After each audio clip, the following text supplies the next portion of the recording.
guys, welcome back to my channel, and if you're new, welcome. Today I am going to be doing lip swatches of the Colourpop Ultra Blotted lip products.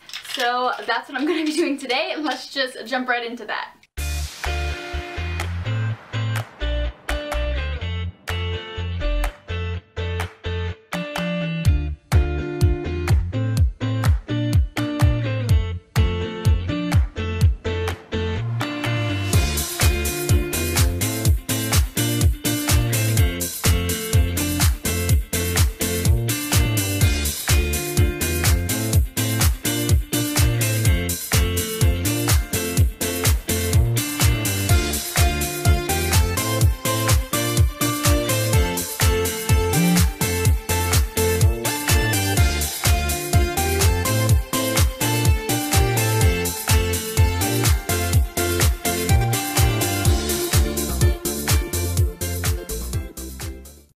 That is it for the lip swatches. I can definitely say that these feel really smooth on the lips, so they are really comfortable. Also, I think that they have really nice lasting power, and even when I was wiping them off to switch colors, it actually was a little bit difficult to wipe them off sometimes.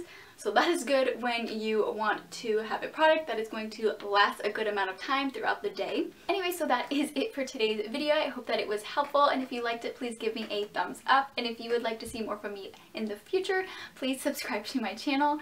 But other than that, I will see you all in my next video. Bye!